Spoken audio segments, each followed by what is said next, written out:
it's time for me to revisit the Hornby 31s that are affected by Mazak Rot.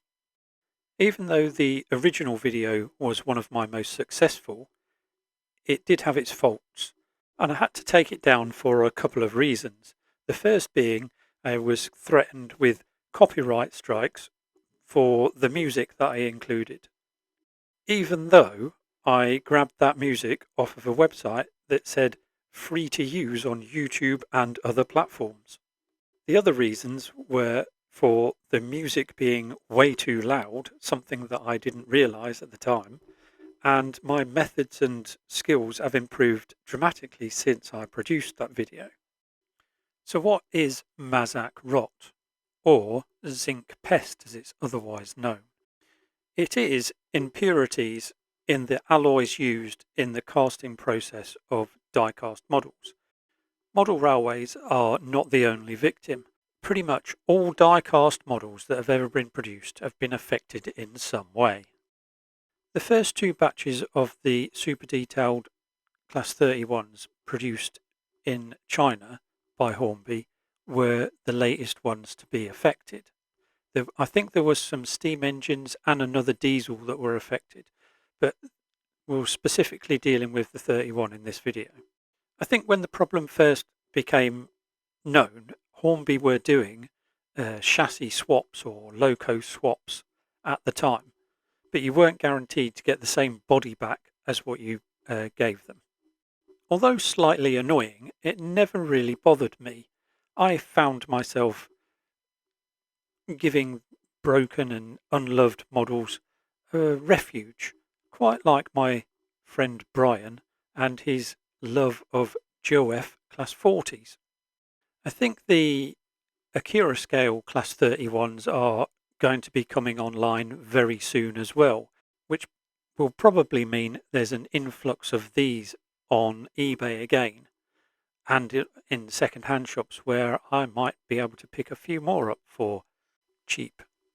Looking more like Vic Berry's scrapyard in Leicester, or what was, broken and stripped down locomotives littering the workbench, the difference being these ones will run again. We'll start the rebuild from the bottom up, and that means Bogie time. Stop dancing, I said Bogie. 2 lengths of styrene strip, 47mm in length, with a 2mm hole drilled 30mm from one end, along with a 15mm piece of 2mm round styrene rod, will enable us to create a cradle for the coupling, moving it from being body mounted to bogie mounted, something that I think is quite important for model railways. I'll list all of the styrene strip sizes in the description below. After removing the lead screw in our bogie sides, we can then attack it with the same 2mm drill all the way through. We can then put our piece of 2mm round styrene strip through that hole. The other 2 pieces of styrene strip then lock underneath the bogie pivot point to the left and also attached to the 2mm round, glued up with a liquid poly of your choice. Super glue might work as well because the bogie is actually made of a really hard plastic, which is really difficult to glue anything to. Once the glue has set, you can trim off the excess from the 2mm round. If we don't trim it off, it will interfere with our wheel sets when we put those back on. As I said a moment ago, this stage is going to help us create a cradle for our coupling. I've got a spare chassis that's not affected with Mazak Rot, and we're going to use that to measure up and distance everything properly.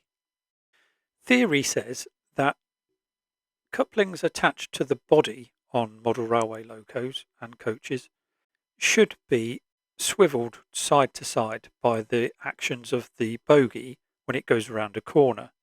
In reality, what tends to happen is that it derails the thing that it's either towing or propelling. Another thing that I disagree with is the amount of protrusion past the buffers that the coupling has. As you can see, it's got about 4 mm and it's out of the box state. I'd prefer it to be more around the 2 mm mark. Measuring from the front of our bogie block to the front of the NEM pocket, we can see that it's about 15.5 mm, which I think then should be 13.5. That's what I'm going to make it anyway. I've got some Symoba NEM pockets that's going to help us this time. I've got 2 pieces of 40 thou plasticard, 13.5 mm by 7 mm wide, glued flush with the front of the NEM pocket. Sliding that assembly onto our Symoba Gauge block, we can then assemble all of the other bits and pieces temporarily to put that NEM pocket in exactly the right place. And it will be in the correct position when it's pushed right up against the front edge of the bogie block and then secured in place with a drop of glue. That reminds me, I must ring the wife.